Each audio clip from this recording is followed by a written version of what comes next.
Bonjour le Bénin, bonjour à toutes et à tous. Immense plaisir, comme tous les autres jours, de vous retrouver sur ce programme matinal que vous propose Bénin TV. Nous sommes aujourd'hui mercredi 21 mai 2025 et nous allons parler religion avec le Hadj, nous allons parler culture, nous allons parler économie, nous allons parler coopération également. C'est l'un des piliers de l'islam que tout musulman rêve d'accomplir au moins une fois dans sa vie. Le Hadj se déroulera du 4 au 9 juin prochain. Cette année, 2900 pèlerins béninois sont autorisés à accomplir le pèlerinage à la Mecque et les premiers vols en direction de Djeddah pour cette édition 2025 ont décollé ce mardi. Quelles sont les dispositions prises par les pouvoirs publics pour faire vivre cette incroyable expérience de la foi islamique aux pèlerins béninois? Vous en saurez un peu plus dans cette émission. Pendant ce temps, c'est dans les salons feutrés de Doha que se dessinent les contours d'un partenariat économique entre le Bénin et le Qatar, une rencontre au sommet qui a mis la lumière sur des ambitions partagées et des opportunités stratégiques, des réformes économiques audacieuses du Bénin à l'engagement croissant du Qatar en Afrique, en passant par des projets concrets dans l'aviation et la culture. Nous allons analyser les enjeux et les perspectives de ce rapprochement. Pourquoi le Qatar? Quel est le fil conducteur qui relie Cotonou à Doha? Et comment cette alliance peut-elle redéfinir l'avenir économique, social et culturel de notre pays? Analyse de mes francs-parleurs de ce mercredi à suivre. On s'intéresse aujourd'hui aussi à une filière qui n'est pas souvent sous les feux de la rampe, mais qui constitue un énorme potentiel. Il s'agit du karité. En 20 ans, la demande internationale de karité et de ses dérivés a explosé dans les secteurs du chocolat, de la cosmétique, bien sûr. Aujourd'hui, en effet, ce sont les amandes du fruit qui sont exportées essentiellement vers l'Asie, alors que les dérivés, notamment le beurre, sont 2 fois plus chers. Les opérateurs du secteur souhaitent donc créer plus de valeur ajoutée pour exporter le moins d'amandes possible. Les défis du secteur du karité face à la mondialisation, c'est ce qui rassemble les acteurs ici à Cotonou. Il sera question aussi dans cette émission de la 6e semaine mondiale de la biodiversité. Depuis quelques années déjà, les rapports se succèdent et mettent en évidence un effondrement à travers le monde. Animaux, insectes, plantes, faune sont en danger. Comment le Bénin s'adapte et quelles sont ces initiatives qui lui donnent espoir? Vous saurez tout aujourd'hui. Bonjour le Bénin. Tout de suite et maintenant, le premier rendez-vous de l'information, c'est le bulletin d'information.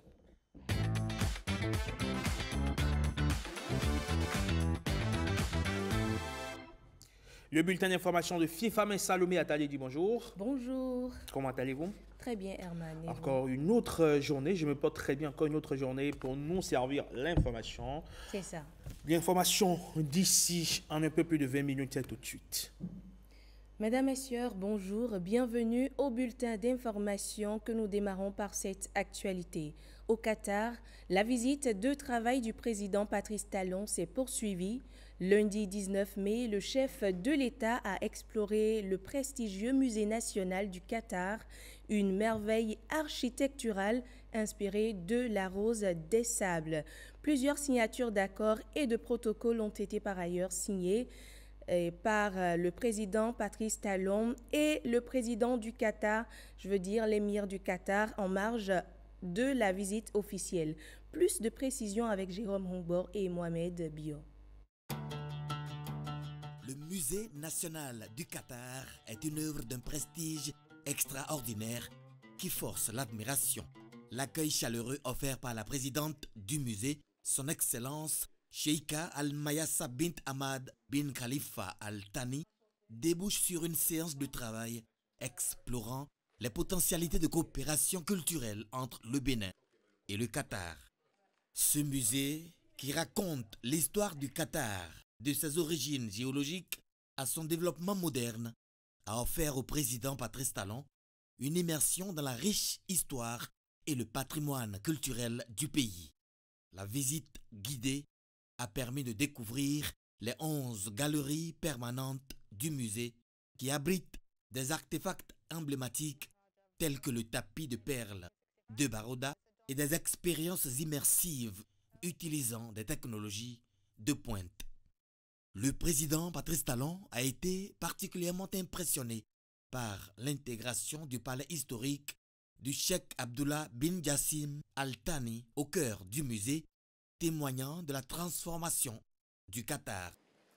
La visite a pris fin par la signature du livre d'or où le président Patrice Talon a écrit, je cite, « Je viens de passer un moment exceptionnel et plein d'enseignements ici. L'histoire que présente ce musée témoigne de la grande et noble vision qui a fondé ce pays, agréable pour ses citoyens et mondialement respecté.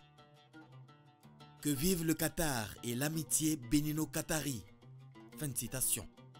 Exprimant ainsi son admiration pour la vision culturelle du Qatar et l'importance de ce musée en tant que pont entre les cultures. Notons qu'en marge de la visite officielle, 6 accords et protocoles d'accord ont été signés entre le gouvernement de l'État du Qatar et le gouvernement de la République du Bénin. Il s'agit notamment d'un accord sur l'exemption de visa pour les titulaires de passeports diplomatiques ou spéciaux, d'un protocole d'accord sur la mise en place d'un mécanisme de consultation politique et diplomatique, d'un protocole d'accord de coopération dans le domaine de l'agriculture et de la sécurité alimentaire, d'un accord de coopération dans les domaines de l'éducation, de l'enseignement supérieur et de la recherche scientifique, d'un protocole d'accord sur la reconnaissance mutuelle des certificats des gens de mer, et puis d'un protocole de coopération dans les domaines du tourisme et des événements d'affaires. Et le Forum du Qatar, le Forum économique du Qatar est une plateforme de haut niveau où les investisseurs et les experts du monde entier viennent défendre et présenter des innovations. Le président Patrice Talon y a pris part. Mais avant tout cela, il a d'abord été reçu en audience par le Premier ministre du pays d'accueil. Suivez le reportage de Jérôme Mongbo et Mohamed Bio pour plus de détails. Avec la délégation qui l'accompagne, le président Patrice Talon est accueilli dans la somptueuse résidence par son Excellence Cheikh Mohammed bin Abdulrahman bin Jassim Al Thani, Premier ministre et ministre des Affaires étrangères du Qatar. Des questions de coopération et de partenariat entre les deux pays ont été au cœur de leurs échanges. La route vers 2030, transformer l'économie mondiale. C'est le thème du 5e Forum économique mondial du Qatar. Invité d'honneur, le président Patrice Talon a pris part à la cérémonie d'ouverture, une occasion pour le chef de l'État de prospecter l'environnement des investissements qataris et du monde en vue de donner un souffle supplémentaire à la dynamique en cours au Bénin. L'ambassadeur extraordinaire et plénipotentiaire des Émirats arabes unis près la République du Bénin, Mohamed Said Al-Kabi, salue les avancées majeures enregistrées dans le secteur des médias au Bénin. Il l'a exprimé à l'occasion d'une audience que lui a accordée le président de la Haute Autorité de l'audiovisuel et de la communication, le compte rendu de Benjamin Denayon et Patrick Djossou.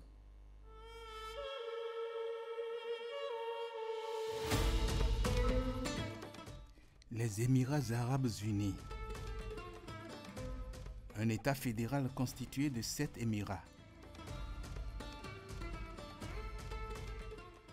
Mohamed Saïd Al-Kabi est l'ambassadeur extraordinaire et plénipotentiaire des Émirats arabes unis près la République du Bénin.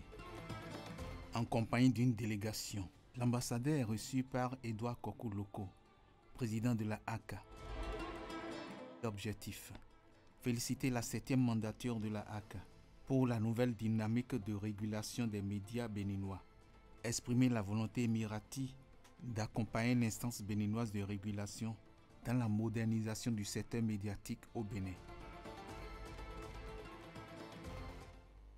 Et le Bénin accueille depuis hier une conférence internationale qui réunit producteurs, transformateurs et partenaires techniques autour du karité. À cette occasion, la ville de Cotonou devient la capitale mondiale de cette filière stratégique pour l'économie béninoise. Reportage Françoise Insou et Blaise Adampo. De l'amande au beurre de karité, au savon, en passant par les crèmes, huiles ou lotions, les produits dérivés du karité sont à l'honneur à ce rendez-vous mondial dénommé Karité 2025. Une démonstration vivante du potentiel de transformation locale.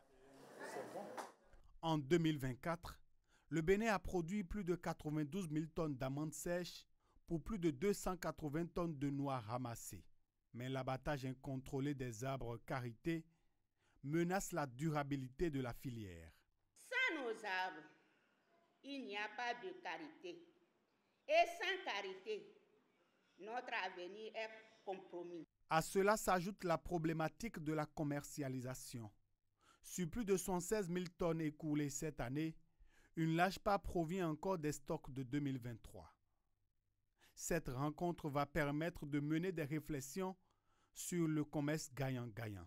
Pour relever ces défis, nous devons agir ensemble, main dans la main.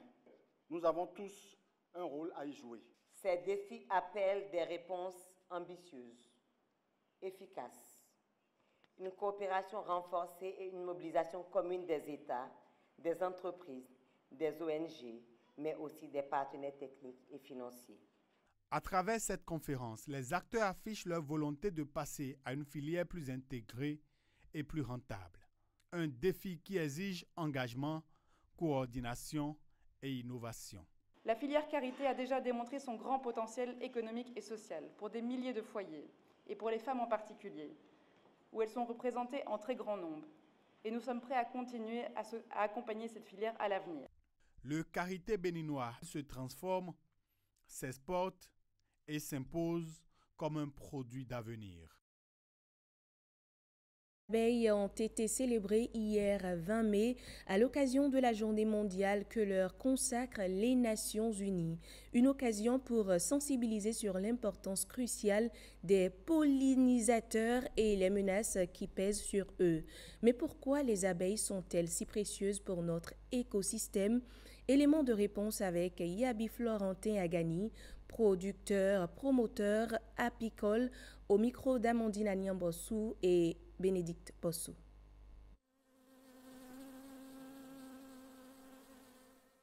Les abeilles jouent un grand rôle, notamment en ce qui concerne la biodiversité, l'équilibre de l'écosystème et également pour la pollinisation des cultures. Les fruits, les légumes et même les noix que nous voyons aujourd'hui, que nous consommons, sont à 80% dus à l'impact des abeilles, à l'impact de la pollinisation qu'assurent les abeilles.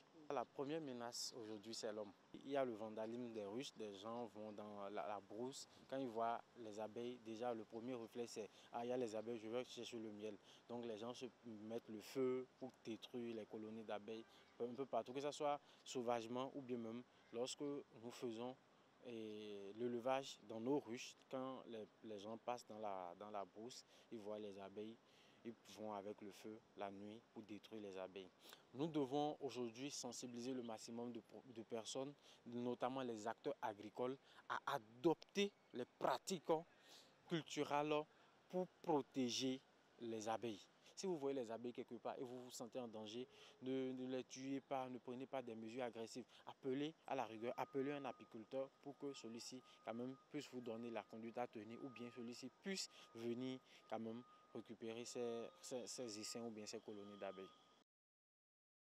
Et parlant toujours des abeilles, elles sont si petites, mais leur rôle est immense. Les abeilles, ces pollinisatrices discrètes, sont aujourd'hui menacées. Leur disparition progressive inquiète scientifiques, agriculteurs et apiculteurs. À l'occasion de la journée mondiale des abeilles, Enoch Mpati fait un focus sur ces insectes indispensables à la biodiversité et à la sécurité alimentaire. Reportage.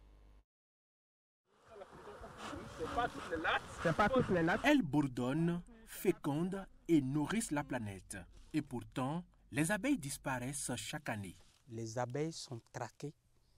Les abeilles sont tuées par centaines de millions tous les ans à travers le monde. Parce qu'elles jouent un rôle crucial dans le maintien de l'équilibre écologique et de la sécurité alimentaire, une journée entière leur est consacrée, sous le thème « Butinons les idées de la nature, notre mère nourricière ». Cela permet tous les ans de se rappeler de cet insecte-là, très important dans la vie de l'homme et dans l'environnement, qui nous permettent quand même d'avoir certains revenus. Le thème est intellectuel, mais nous devons aller dans les actions pour que l'abeille puisse encore faire assez de temps avec nous, parce que les chiffres sont alarmants. 30% de la population d'abeilles ont disparu en Europe. En Afrique, on n'en a pas encore parce que ce n'est pas aussi pris au sérieux comme cela se doit. Mais le désastre se passe aussi chez nous. En plus du recul des colonies, les apiculteurs béninois font face à de nombreux obstacles. Du fait des champs qu'on installe, du fait des routes que nous faisons, ça détruit les arbres. Du fait des maisons que nous construisons, tout ça, chaque année, l'homme fait tout possible pour diminuer le pâturage des abeilles. En plus, la pratique apicole, depuis l'origine jusqu'à maintenant d'ailleurs, c'est la première cause de la mortalité des abeilles. Il y a aussi le vol. Les ruches sont installées très chères, mais partout, les ruches sont volées parce que le miel devient un produit de luxe. Le prochain liquide qui va manquer à l'humanité, ce n'est pas le pétrole, ce n'est pas l'eau, c'est le miel. En dehors de ceux-là, il y a aussi les animaux qui sont nuisibles, notamment les gros ruminants qui passent, même les animaux de brousse qui viennent, et là où les ruches sont déposées ou accrochées, on vient avec un coup de corne, eh bien on descend tout de suite la ruche. Conséquence, c'est un manque à gagner pour l'apiculteur que vous êtes. Au Bénin, les efforts pour protéger ces insectes existent, mais restent insuffisants. Il faut encore repenser comment ça va descendre au niveau de ceux qui doivent et peuvent produire. Et pour profiter du projet de mécanisation de l'agriculture, il faut développer l'apiculture au point où on aura une population d'abeilles nécessaire pour polliniser les produits, les cultures qui sont en train d'être mises en place. Le miel, principal produit des abeilles, est au cœur des préoccupations. Le miel est un produit qui a beaucoup de vertus et dans tous les domaines. Le miel remplace pas mal de choses. Le miel est un remède à beaucoup de problèmes. Le miel permet également, à travers les abeilles, de sauvegarder l'environnement. Selon les spécialistes, sa qualité est intimement liée aux méthodes de production. Que ce soit les techniques, que ce soit les équipements ne sont plus adaptés. Il faut les changer. Ça se voit. L'apiculture classique a échoué. Vous voyez, les meilleurs scientifiques, les meilleurs constructeurs d'équipements sont en Europe. Mais c'est là-bas que le miel manque le plus. Cette journée nous rappelle que protéger les abeilles, c'est préserver la vie et repenser notre lien à la nature, notre mère nourricière. Une autre information dans ce journal à présent. À quelques jours de la phase écrite des examens au Bénin, l'heure est aux révisions intenses pour les candidats. Mais au-delà des cahiers et des fiches, une autre forme de préparation se joue en coulisses, celle de l'alimentation, de l'hygiène de vie et des dispositions sanitaires. Un aspect tout aussi essentiel que nous présente le desk santé dans ce reportage signé Benjamin Denayon, Simon Villon et Fallon Kisezounon. Gaëlle, 13 ans, est candidate au brevet d'études du premier cycle, BEPC. Depuis 9 heures ce samedi, elle révise son cours de mathématiques. Mais à côté de cette révision, la jeune candidate est consciente qu'il faut qu'elle soigne également son alimentation. Je prends beaucoup de fruits et légumes et je me contrôle beaucoup. Je révise beaucoup. Selon les spécialistes, bien se nourrir contribue au bon fonctionnement du cerveau. Plus spécifiquement pour des candidats, ils mettent en évidence une alimentation riche en vitamine B, C et E. L'enfant a besoin de la vitamine B, c'est la vitamine de la mémoire, pour retenir. La vitamine de la mémoire, nous avons les farines complètes. Je prends par exemple le sorgho blanc, le fonio, le sorgho rouge, le quinoa. Tout ça c'est la vitamine B. Je prends aussi le néré, ce qu'on appelle aqua, en fond. C'est la bonne source de vitamine B. Les enfants doivent prendre cela avec du cacao mélangé avec un peu de dattes. Ils ont un bon taux de vitamine B. Et la vitamine B, c'est ça qui multiplie les neurones. Les enfants ont besoin aussi de la vitamine C.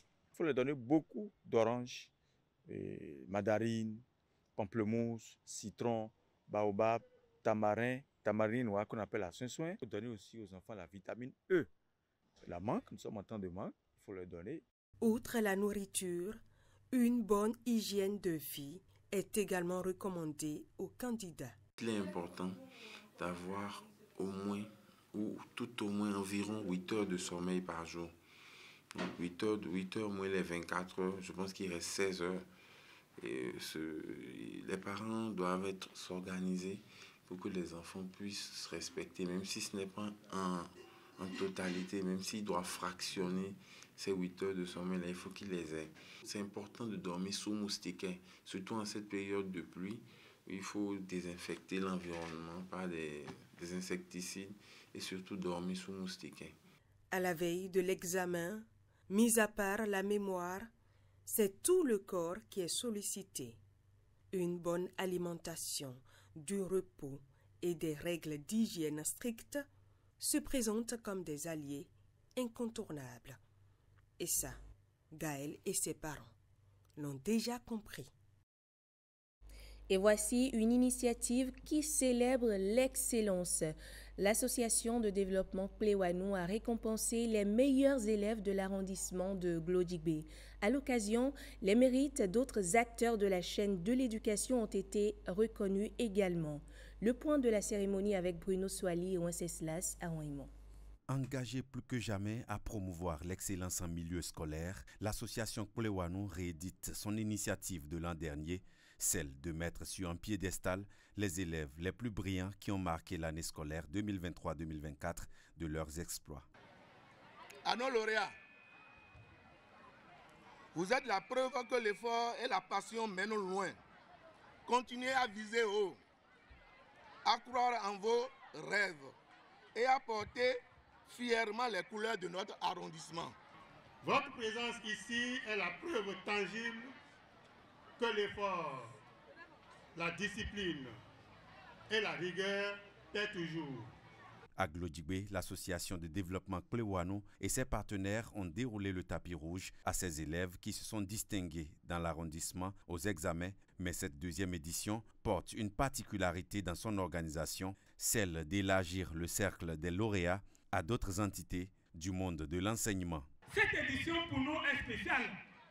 Elle consacre la récompense des 8 meilleurs élèves, des 4 meilleurs enseignants et des 4 meilleurs établissements des 3 autres enseignements primaires, secondaires, premiers et second cycle de l'arrondissement de Glodjigbe. Vélos, ordinateurs, tablettes numériques et autres lots ont été distribués en même temps que des chèques de récompense aux plus méritants pour susciter l'excellence en milieu scolaire, mais aussi créer de l'émulation chez les apprenants.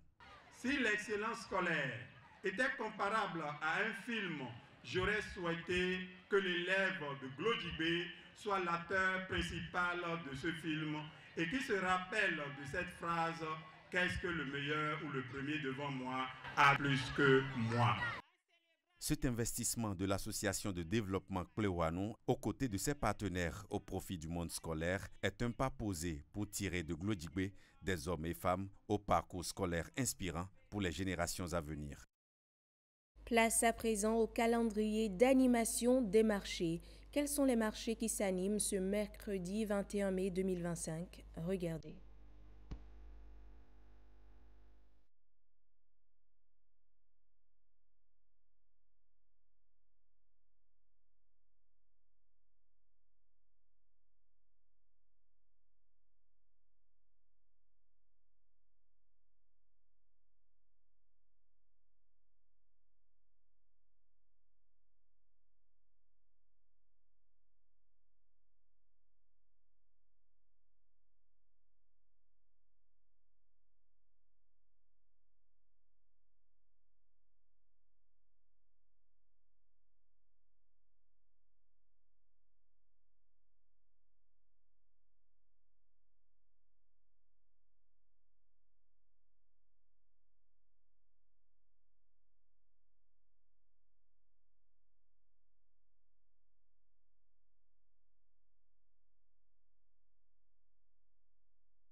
Et c'est tout pour le premier format de l'actualité sur Bénin TV pour le compte de ce jour.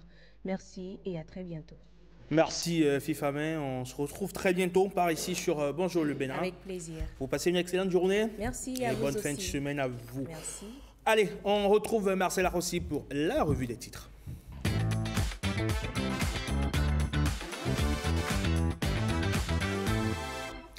Au cœur de l'actualité vue par les journaux béninois, la visite du chef de l'État au Qatar, Marcel Arrossi, sans doute, ont-ils ces journaux-là parler donc de cette actualité? Et on commence par Bénin Intelligent. Tout à fait, nous commençons aujourd'hui Bonjour. par Bénin Intelligent. Herman, bonjour. Bonjour à tous. Voici donc à la une des quotidiens parus et parvenus à notre rédaction les titres des infos qui pourraient nous intéresser ce mercredi 21 mai 2025 sur Bonjour le Bénin. Bénin Intelligent pour démarrer, visite de talent à Doha, le Bénin ouvre les portes du Golfe, visa diplomatique supprimé, liaison aérienne lancée. La visite de travail du président Patrice Talon à Doha depuis dimanche est marquée par une série d'activités avec des accords stratégiques et une participation active au forum économique. La nouvelle tribune, la FCBE de Paul Mpoué en 2026, exister ou disparaître, c'est un gros dossier que la nouvelle tribune ouvre aujourd'hui. L'économiste du Bénin, santé, hygiène menstruelle, la CEDEAO sensibilise les filles du CEG Adjan de Zé, l'intégration régionale comptée aux élèves. Assemblée annuelle 2025 du groupe de la BID, exploiter les innovations et encourager le développement durable. Fraternité aujourd'hui, sécurité routière au Bénin, statistiques effrayantes, agir sur les causes. Environ 26 000 accidents en 5 ans, le code foulé aux pieds, le permis de conduire pour les motos, mais surtout la répression sans complaisance. Lutte contre la corruption, tolérance zéro, le Bénin maintient sa ligne de fermeté. Matin libre, présidentiel de 2026, Djogbenou force le passage, une manœuvre solitaire qui scandalise son propre camp, c'est selon Matin libre. Le meilleur, visite du chef de l'État au Qatar, à Doha, Patrice Talon mise aussi sur la diplomatie culturel. Le Télégramme Qatar Economic Forum 2025, Patrice Talon à l'ouverture du Forum économique du Qatar, le Bénin signe 6 accords de partenariat avec le Qatar. Affaire Philippe Hundéyon à la criette, les faits jugés de nature criminelle, dossier envoyé en instruction, le parquet spécial fait appel de la décision du juge. Après leur condamnation à la prison ferme, 2 douaniers détalent et disparaissent dans la nature, selon le Télégramme. Aujourd'hui, La Nation, quotidien de service public, visite officielle de Patrice Talon, divers accords de coopération conclus, et puis une grande tribune aujourd'hui, les États africains et le Qatar et le Forum économique du Qatar. C'est à retrouver dans les lignes du quotidien de service public pour tout comprendre sur ce forum et sur la visite du chef de l'État béninois. Le matinal, cours de répression des infractions économiques et du terrorisme, 2 douaniers condamnés s'échappent. La presse du jour, Bénin, animation de la vie politique nationale, que sont devenues les écoles de parti, point d'interrogation, déplacement aux Émirats du Golfe, visite fructueuse de Talon au Qatar. Le Soleil Bénin Info aujourd'hui pour le départ des pèlerins au Hajj 2025, des rues vont être fermées à Akpakpa, ceci pour la fluidité de l'opération engagée par le gouvernement. Pris à son propre piège de corruption dans l'obtention de son récépissé empoisonné, l'ex-DGPN Philippe Hundéyon dans un tunnel judiciaire.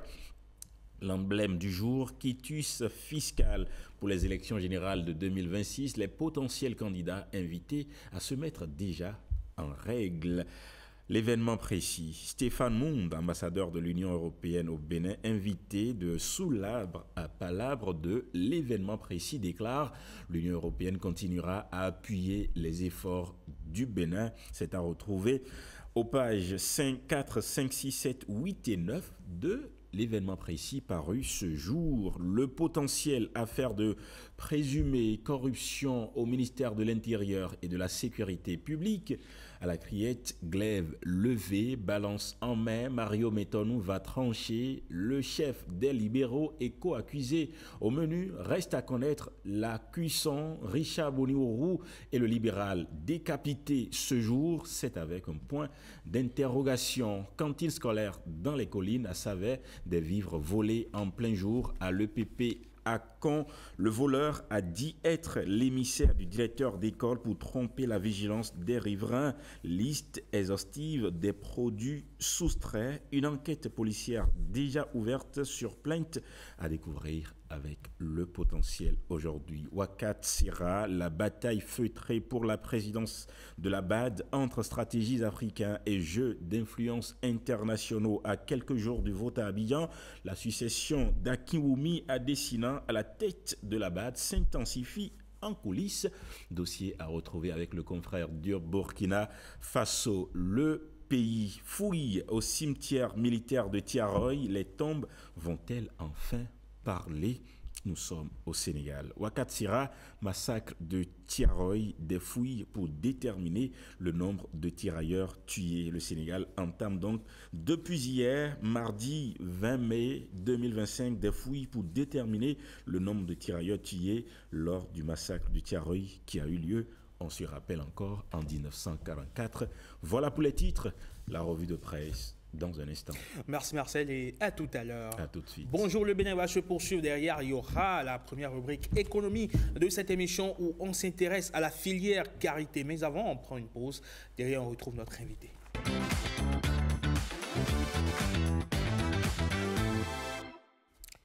Bonjour le Bénin, bienvenue dans Mercredi Économie. On s'intéresse aujourd'hui à la filière ou à une filière qui n'est pas souvent sous les feux de la rampe, mais qui constitue un énorme potentiel. Il s'agit du karité. En 20 ans, la demande internationale de karité et de ses dérivés a explosé dans les secteurs du chocolat, de la cosmétique. Aujourd'hui, en effet, ce sont les amandes du fruit qui sont exportées essentiellement vers l'Asie, alors que les dérivés, notamment le beurre, se vendent 2 fois plus cher. Les opérateurs du secteur souhaitent donc créer plus de valeur ajoutée pour exporter le moins d'amandes possible. Les défis du secteur du karité face à la mondialisation se jouent donc à Cotonou et on l'évoque avec notre invité Armand Kingbo. Il est le secrétaire permanent de l'interprofession du karité. Bonjour et bienvenue. Bonjour Emma. Comment allez-vous? Super bien. C'est un plaisir de vous recevoir sur le plateau de Bonjour le Bénin. Plaisir partagé. Mais avant tout échange sur ce plateau, on va voir ce reportage de William Apollinaire Tchouki qui nous présente les potentialités de ce secteur de karité. Regardez. Dans ce parc naturel, elles sont les ouvrières de premières heures. Elles ramassent les noix de karité. Elles parcourent champs et forêts, traversent les cours d'eau, bravent les morsures de serpents. Autant de sacrifices pour cette ressource naturelle. Elle ne pousse nulle part, si ce n'est en Afrique de l'Ouest. Le karité, c'est un trésor dont Dieu nous a dotés. Le karité, un véritable trésor, un arbre à beurre dont on ignore toujours la palette de potentialités, de richesses et de vertus. C'est une plante qui pousse naturellement en Afrique de l'Ouest. Elle n'a besoin d'aucun entretien. Même quand le feu vient à l'envahir, elle s'en sort indemne et devient plus productive. C'est une culture que rien ne se perd.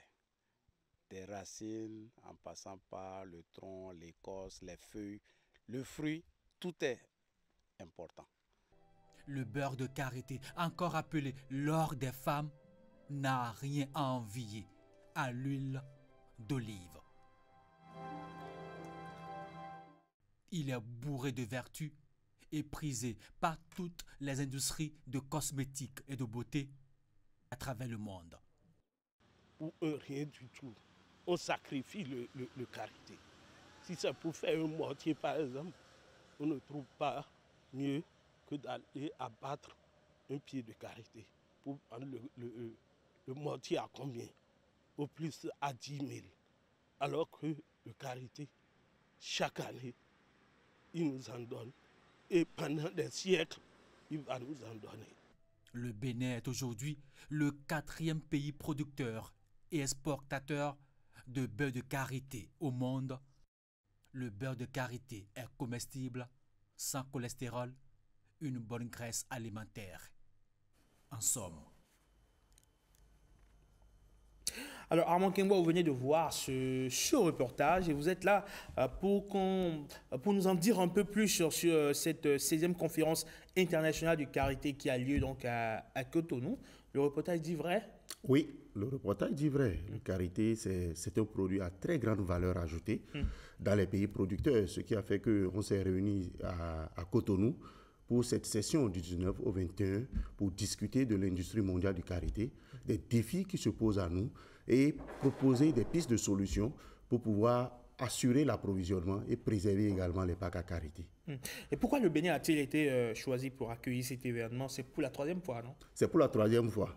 On a déjà abrité en 2017 l'avant-dernière et puis cette année pour la 3e édition que nous sommes en train d'organiser au Bénin. Le Bénin, vous voyez, en matière d'infrastructure quand même, on a une plateforme quand même qui permet d'accueillir tout ce qui est par tête d'experts, tout ce qui est industriel, qui sont en Europe, qui sont aux États-Unis, qui sont en Asie et qui consomment le beurre de karité. Donc, c'est toutes ces infrastructures qui ont favorisé le choix du Bénin lorsque nous avons soumis un dossier. Nous avons soumis un dossier au niveau mondial et le Bénin a été retenu. Et c'est ce qui a fait que ça se déroule aujourd'hui dans notre pays. D'accord. Alors, quelle est l'importance du karité pour les pays producteurs comme le Bénin, le Nigeria, la Côte d'Ivoire, le Ghana, le Mali et le Burkina Faso? C'est incroyable. D'abord, le karité, c'est un arbre qui apparaît comme une végétation naturelle lorsqu'on parcourt tous ces pays de l'Afrique de l'Ouest. Mais la valeur ajoutée, elle est énorme, immense. 4e produit d'exportation. En termes d'investissement, quand on peut évaluer, on n'investit pratiquement rien. Mais cette filière est pratiquement derrière le coton, l'anacarde et le soja. C'est incroyable. En termes de devises, ça génère au Bénin, au Ghana, dans tous les pays, au Burkina Faso. C'est toute une industrie qui est derrière le karité. Au Bénin, par exemple, on a près de 600 000 femmes qui sont évaluées selon le PNDF karité. Donc, vous voyez, ça a un très fort impact social. La plupart des acteurs à la base ne sont que des femmes rurales, Peul, Dindi, Ouama, et Ditamari et autres. Vous imaginez l'impact de l'économie au niveau de la femme rurale, ça permet la scolarisation des enfants. Parce qu'elles assurent ce rôle et elles accompagnent leur mari. Ça stabilise les foyers. Vous voyez, c'est en période de soudure que le karité se ramasse. En période de soudure et en période de pré-rentrée. Donc, c'est l'agent du karité qui a élevé beaucoup de cadres et de ministres aujourd'hui qui sont dans le gouvernement. Donc, c'est très, très important. Cette économie, elle est à soutenir, elle est à encadrer, elle est à protéger. Parce que vous voyez, l'arbre, ça met près de 20 ans avant d'entrer en production. C'est tous ces défis que nous avons abordés au cours de ces 3 jours au niveau de la conférence mondiale qui se déroule et qui continue encore ce matin. Et cette conférence, justement, s'articule autour d'une thématique, l'avenir du karité, créer un commerce gagnant-gagnant. Quand vous parlez de commerce gagnant-gagnant dans le contexte de la filière karité, c'est quoi? Le contexte, le commerce gagnant-gagnant, d'abord, ça doit être bénéfique à tous les acteurs, c'est-à-dire de la ramasseuse d'un village de Djougou, quelque part là-bas, jusqu'à l'industriel agroalimentaire ou l'industriel pharmaceutique qui est aux États-Unis, en Chine ou en Europe. Gagnant-gagnant pour tous les acteurs qui sont à l'intérieur et également gagnant-gagnant pour l'environnement, tout en préservant les parcs, tout en préservant l'arbre, tout en protégeant la nature. Voilà. D'accord. Alors, quels sont d'abord les principaux défis à surmonter pour parvenir à un commerce plus équitable déjà et plus durable par la suite? Oui, et les principaux défis, c'est un peu commun dans l'ensemble des pays. Sécurisation de l'approvisionnement. Lorsqu'on parle de sécurisation de l'approvisionnement, ça prend en compte tout ce qui est activité déjà que les femmes mènent et qui puisse permettre de garantir le produit aux industries de transformation. Garantie parce que les industries investissent des milliards pour se mettre en place. Et ils doivent satisfaire un marché sur lequel c'est des engagements qui sont pris sur des années. Donc la sécurisation, c'est un gros défi sur lequel nous avons tenu plusieurs panels. Et également, nous avons la réglementation disparate entre les pays. Parce qu'au-delà de tout, nous sommes dans un marché mondial. Mais les réglementations nationales sont différentes. Et des fois, avec les priorités des États, donc il faut faire avec et travailler pour accompagner surtout nos États à atteindre les objectifs de modernisation et d'industrialisation de la filière karité. Il y a aussi le défi de la préservation des packs à karité que nous avons abordé avec plusieurs initiatives qui sont déjà mises en œuvre au Bénin comme pays pionnier et dans d'autres pays, le Ghana, le Burkina, et qui consiste à préserver les packs sous des conventions locales, c'est-à-dire des réglementations locales mises en place par les populations elles-mêmes. D'accord. Voilà. Et comment les pays producteurs peuvent-ils augmenter aujourd'hui la valeur ajoutée de leur production de karité? Oui, c'est très simple. Le karité aujourd'hui entre dans la chocolaterie. Le chocolat, c'est pas au Bénin on produit ça. Le chocolat, c'est en Europe, c'est aux États-Unis.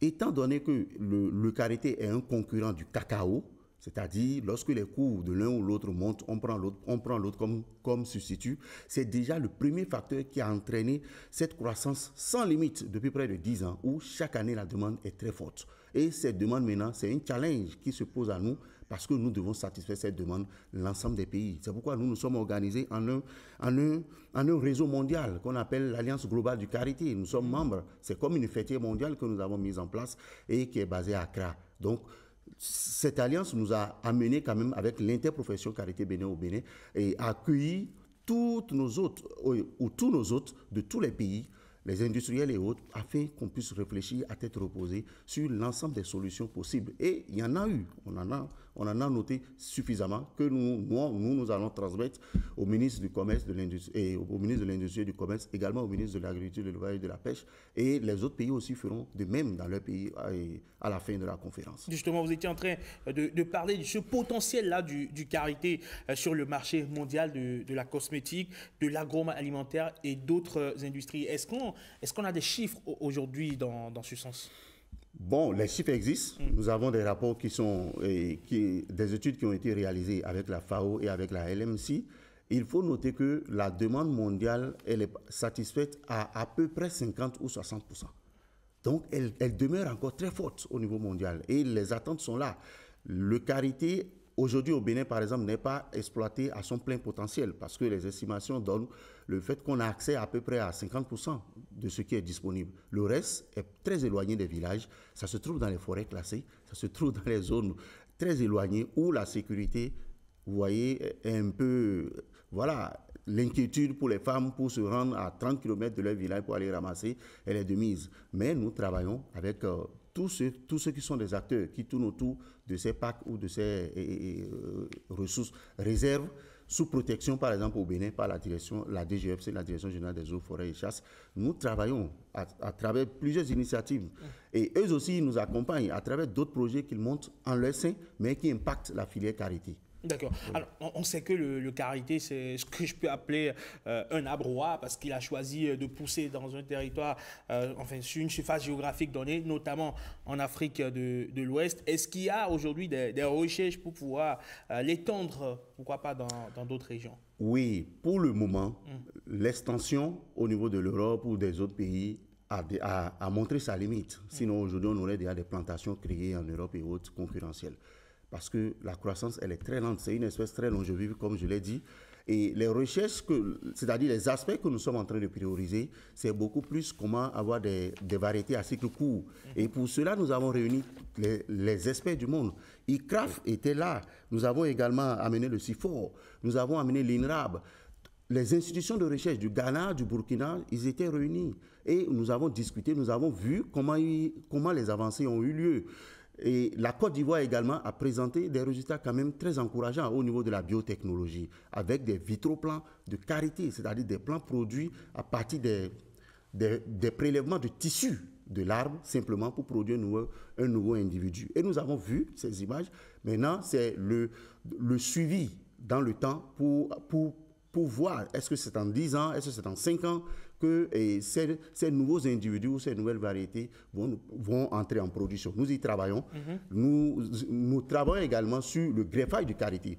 Aujourd'hui, le karité se greffe et lorsqu'on arrive à greffer le karité sur un sauvageon, je vous assure, dès la date du greffage, en 1, 2, 3 ans, il y a des rameaux qui commencent par produire des fruits. Nous avons eu des cas Et ça a été présenté au cours de cette conférence où déjà, à partir de la date de greffage, 3 ans maximum déjà, le nouveau individu entre en production. C'est des techniques que nous sommes en train de recenser et la diffusion se fera également à travers les rapports et les publications que nous ferons après cette conférence mondiale. Très bien. Cette conférence qui prend fin aujourd'hui, 21 mai 2025, mais justement, quelles sont les perspectives d'avenir pour la filière en Afrique de l'Ouest et sur le marché international? Oui, les perspectives d'avenir, d'abord, c'est une meilleure réorganisation ou structuration. Et nous y travaillons avec l'Alliance globale de carité, l'interprofession carité Bénin et les interprofessions sœurs. Nous avons mis en place un réseau pour travailler et réfléchir sur une stratégie sous-régionale de développement de la filière carité.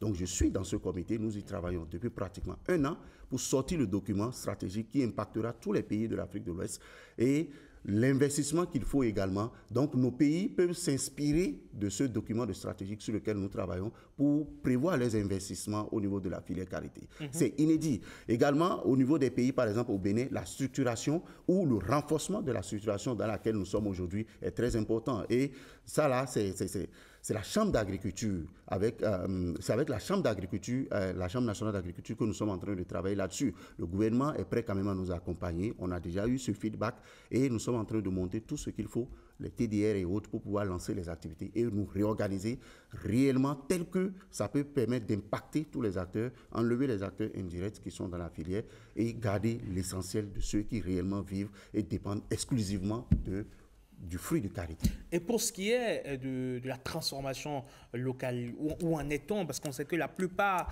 des amandes récoltées sont exportées directement, non transformées. En ce qui concerne aujourd'hui la transformation, où en est-on? Merci beaucoup Herman, pas pour longtemps. Pas pour longtemps parce que les acteurs ont compris. Il y a des exportateurs ou même, c'est-à-dire des acteurs non moins négligeables parmi les exportateurs. Par exemple, le président des exportateurs qui a commencé par prendre le lead et investir pour créer une industrie à lui seul. Vous voyez déjà avec capacité pratiquement 25 000 tonnes. C'est inédit.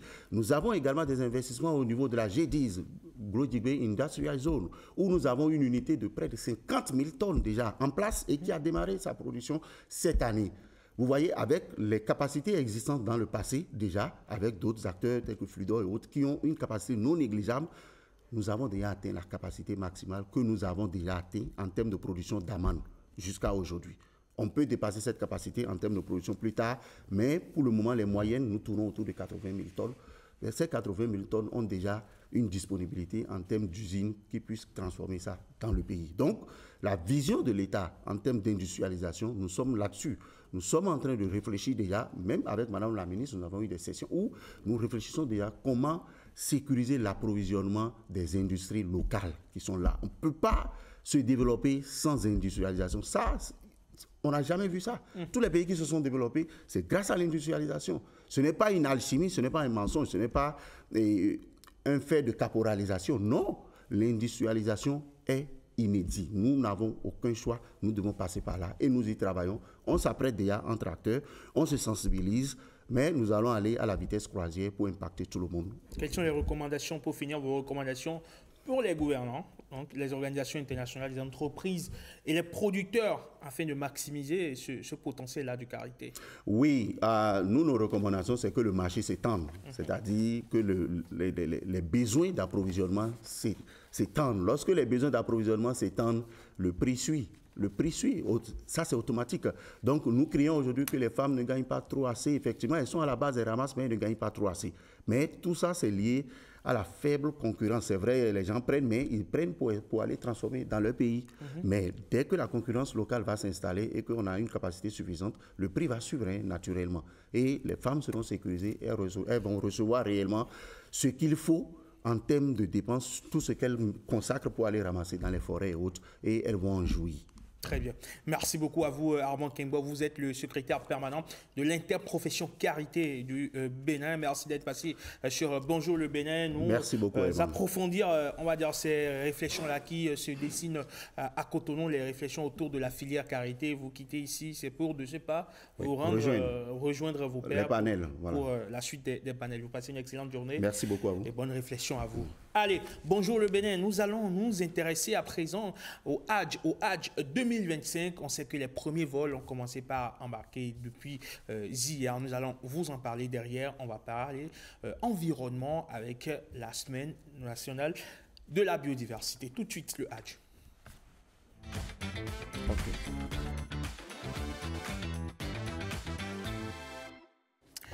C'est l'un des piliers de l'islam que tout musulman rêve d'accomplir au moins une fois dans sa vie. Le Hadj se déroule du 4 au 9 juin prochain. Cette année, 2900 pèlerins béninois sont autorisés à accomplir le pèlerinage à la Mecque et les premiers vols en direction de Djeddah pour cette édition 2025 ont décollé ce mardi. Quelles sont les dispositions prises par les pouvoirs publics pour permettre de faire vivre cette expérience incroyable de la foi islamique aux pèlerins béninois? Vous en saurez un peu plus dans cette émission. Et pour en parler, j'ai le plaisir de recevoir sur le plateau de Bonjour le Bénin, Madame Ghislaine de Soubété-Menson. Elle est la directrice de l'Agence pour la gestion de la logistique des officiels AGLO en abrégé. Bonjour et bienvenue, Madame Menson. Bonjour, monsieur le journaliste. Comment allez-vous? Très bien, merci. C'est un plaisir de vous recevoir sur Bonjour le Bénin pour nous expliquer un peu comment vous organisez ou vous avez organisé ce voyage, ce déplacement des pèlerins béninois donc, à la Mecque. Mais avant, on va voir ce reportage. À l'image de ce vol donc, qui décolle, on va voir ce reportage de Karamat Agbataou qui nous raconte comment, on va dire, les premiers avions ont quitté l'aéroport international Cardinal Bernardin Ganti en direction de Djeddah. Regardez. 270 pèlerins ouvrent le bal du Hadj 2025. Plus qu'un simple voyage, le Hadj est un moment de dévotion, de purification et de connexion intense avec Dieu.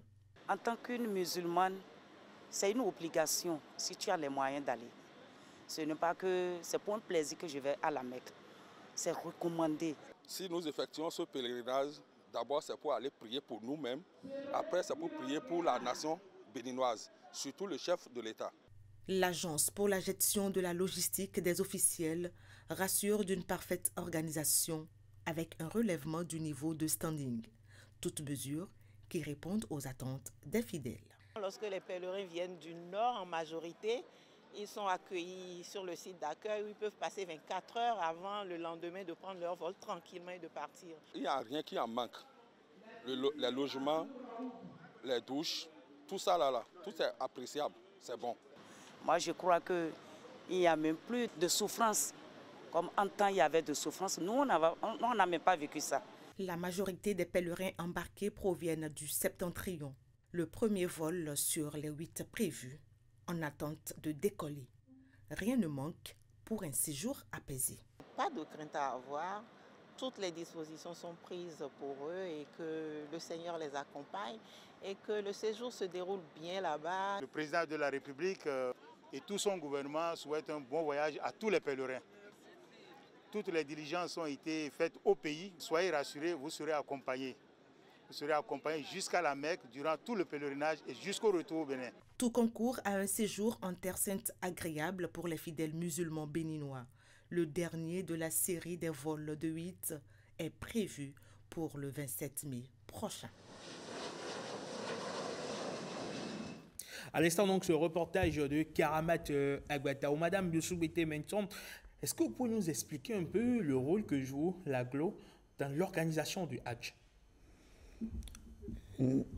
AGLO, comme vous l'entendez, c'est l'Agence pour la gestion de la logistique des officiels.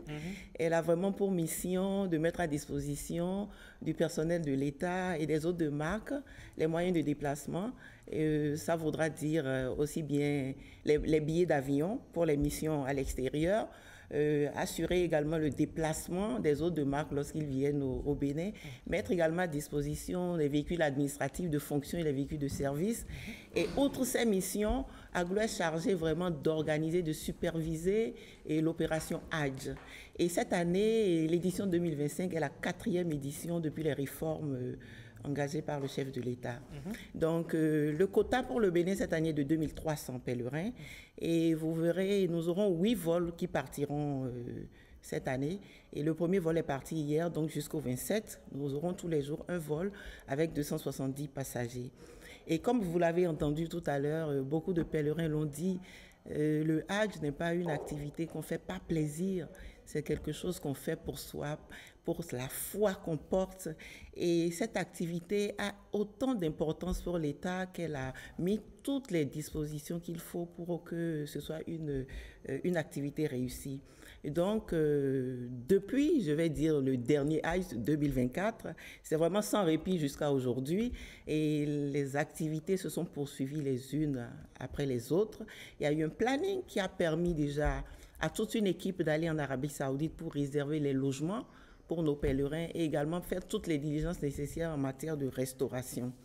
Et par rapport aux années antérieures, vous verrez que en matière d'hébergement, les standards ont été relevés cette année.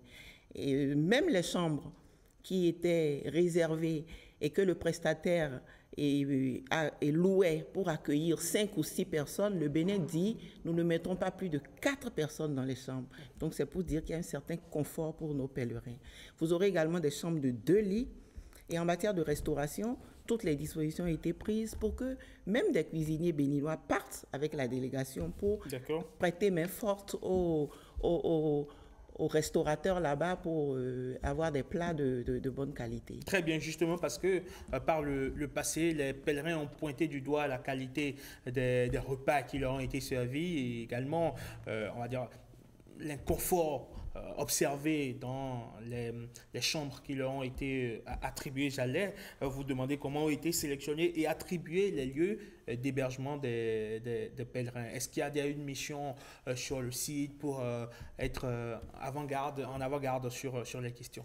Et comme je vous l'ai dit à l'entame, il y a une mission qui part avant pour faire la prospection et sélectionner les hôtels qui conviennent en fonction de l'effectif du Bénin. Donc, ceci a été fait et cette année, nous avons 4 hôtels qui ont été retenus au total. Donc, il y a 3 hôtels qui sont réservés pour les personnes qui ont payé pour la catégorie standard, mais qui seront à 4 dans les chambres. Et il y a un autre hôtel réservé pour ceux qui ont payé la catégorie premium. Ils seront 2 par chambre. Donc, voilà un peu ce qui a été fait. Et l'année dernière, et c'est vrai qu'il y a eu des plaintes parce qu'il y a eu des infiltrations. Cette année, en tout cas, toutes les dispositions ont été prises et il n'y aura pas d'infiltration et les sociétés agréées qui se prêteront à ce jeu seront réellement sanctionnées. Également, la répartition a déjà été faite depuis Cotonou, nommément dans les chambres et la mission de supervision nationale est déjà là-bas sur le site depuis une semaine, a déjà accueilli le premier volet pour répartir les gens dans les chambres. Donc la répartition ne se fait pas en désordre. Très bien. Et quels sont les défis logistiques majeurs que représente l'organisation du Hajj pour un contingent de 2300 pèlerins? Le défi majeur, c'est déjà à Cotonou. Vous verrez bien qu'aujourd'hui, les pèlerins ne passent plus par le hall de l'aéroport international. Et toutes les activités aéroportuaires sont délocalisées sur le site d'accueil des pèlerins à Akpakpa. Nous avons à Akpakpa, pas loin de l'AIC, un grand site qui est aménagé pour les opérations aéroportuaires. Donc déjà la veille ou en fonction de l'heure d'embarquement, les pèlerins sont convoqués selon un planning bien établi. Ils viennent faire déjà la pesée de leurs bagages et les bagages sont gardés sous contrôle par la police républicaine et après ils sont convoqués pour venir faire l'embarquement et de là, ils sont convoyés par des bus jusqu'au tarmac de l'aéroport et ils rentrent directement dans l'avion et l'avion décolle à l'heure prévue. Pour la plupart des personnes, il y en a beaucoup qui sont des primo-voyageurs, notamment à l'international. Beaucoup empruntent pour la première fois un avion. Comment est-ce que vous arrivez à gérer tous ces primo-voyageurs? En réalité, le Hajj n'est pas une activité de l'État. L'État intervient vraiment pour organiser, pour surtout préserver l'intégrité des pèlerins et faire en sorte que son image ne soit pas ternie. Donc l'État met tous les moyens pour qu'on ait une organisation réussie. Donc les sociétés agréées dont c'est l'activité et qui sont celles qui apportent les pèlerins, donc mettent à disposition chacune un certain nombre d'encadreurs en fonction de l'effectif qu'elles ont. Donc, ces encadreurs, déjà, les pèlerins sont sensibilisés sur les comportements à avoir et ils sont organisés, ils sont suivis durant tout le cursus là-bas, le circuit en Arabie Saoudite. Est-ce que l'État a un droit de regard sur le coût du Hajj? Bien sûr que l'État a un droit de regard, d'autant que Le Hajj, c'est aussi bien le coût du billet, c'est le coût de l'hébergement, c'est le coût de la restauration, c'est le coût du transport interurbain là-bas, c'est beaucoup de choses. Et c'est également la marge des sociétés agréées, puisque je vous ai dit tout à l'heure, c'était leur affaire. Donc, dès que la mission d'exploration revient, elle fait un point de tous les coûts et le comité d'orientation et de supervision du Hajj valide. Avec les sociétés agréées, on retient le coût qui est prévu. Donc cette année, tous ceux qui ont payé la catégorie standard, le coût était de 3 600 000. La catégorie premium, c'est 4 250 000.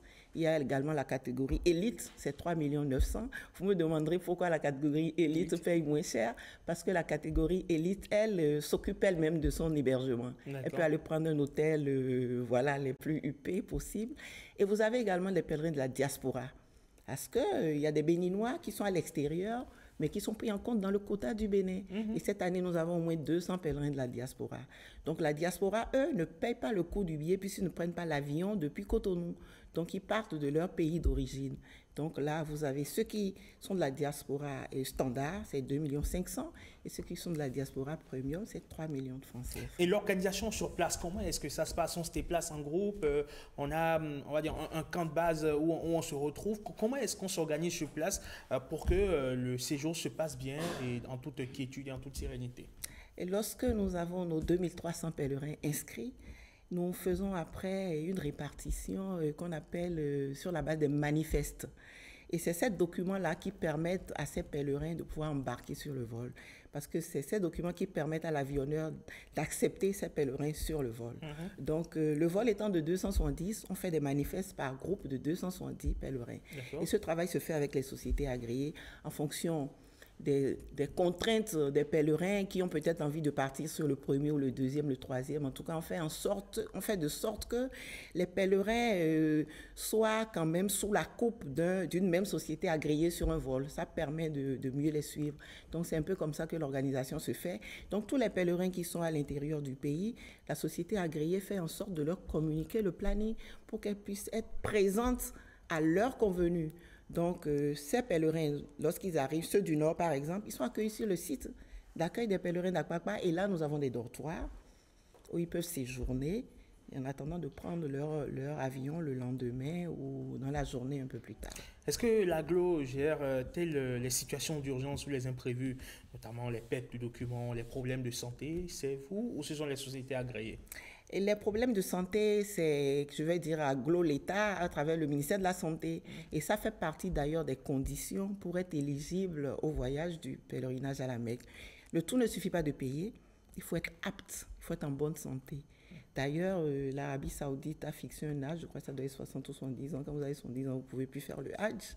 Et donc, le ministère de la Santé fait faire une visite médicale à chaque pèlerin et valide son aptitude sur la plateforme qui a été mise en place. Donc le pèlerin qui, bien qu'il ait payé, dont l'aptitude n'a pas été validée, ne pourra pas faire le Hajj. Donc ces fonds lui seront restitués. Il se peut également qu'en cours de route, on ait un pèlerin qui, pour une raison de santé, ou même certains décèdent parfois, ne peuvent plus faire le voyage. Ça fait partie des cas de force majeure. Donc, on avise l'avionneur et ces personnes-là ne peuvent plus faire le voyage. Et ces personnes qui, une fois sur place, piquent des malaises ou pour une raison ou pour une autre? Ah si, déjà sur le site, nous avons une équipe d'assistance sociale d'une part, nous avons une équipe du ministère de la Santé. Et maintenant, en Arabie Saoudite, il y a 2 médecins du ministère de la Santé qui partent avec l'équipe, avec des valises contenant des produits pharmaceutiques pour les prendre en charge. Et également, le Bénin a loué là-bas un local qui servira de cabinet, je vais dire, et tout le dispositif est mis pour pouvoir prendre des patients qui ont besoin d'être pris en charge. En clair, aucun détail n'a été occulté? Aucun détail n'a été occulté. Et les premiers vols ont commencé par prendre des parts décollées depuis hier. Oui. On aura une série de 8, c'est bien cela? Bien sûr. 8 vols. Ils s'étalent sur la semaine? Sur 8 jours. Sur 8 jours. Le dernier, c'est le 27. Le 27 mai. Très bien. Merci beaucoup à vous, Madame Dossou-Bété Mensan. Qu'est-ce que vous avez envie de dire pour clore ces échanges? J'ai envie de dire aux pèlerins que l'État, je pense, a joué sa partition a fait tout ce qu'il faut et les rassure et que tout n'est peut-être pas parfait, mais nous restons à l'écoute pour prendre en compte toutes les remarques qui pourraient nous amener à améliorer et les prestations. Mais également, je voudrais leur dire qu'en retour, qu'ils fassent en sorte que l'image de l'État ne soit pas ternie là-bas par des comportements qui ne seraient pas acceptés par l'Arabie Saoudite. Merci beaucoup. Madame Ghislaine de Soubrité, maintenant vous êtes la directrice de l'Agence pour la gestion de la logistique des officiels. Aglo, vous passez une excellente journée du mercredi et bon courage. Merci, monsieur le journaliste. Bonjour le Bénin, on continue de parler, on va parler cette fois-ci de biodiversité. On s'écarte de tout ce qui est âge, on s'écarte de tout ce qui est carité. On va dans la nature, on parle biodiversité.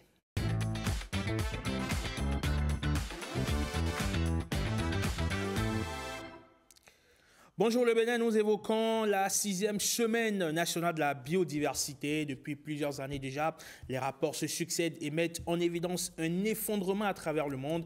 Animaux, insectes, plantes, faune et flore sont en danger. Comment le Bénin s'adapte et quelles sont ces initiatives qui redonnent espoir? Vous saurez tout avec Madame Nindo Amandine Assoba Deleke. Vous êtes conservateur de première classe des eaux, forêts et chasses. Vous êtes directrice de la faune et de la biodiversité, de la conservation de la nature à la Direction générale des eaux, forêts et chasses. Bonjour et bienvenue dans Bonjour le Bénin. Bonjour monsieur le journaliste. Comment allez-vous? Je vais très bien, merci. C'est un plaisir de vous recevoir sur notre plateau pour évoquer cette 6e semaine nationale de la biodiversité qui est célébrée donc en marge de la journée internationale de la biodiversité.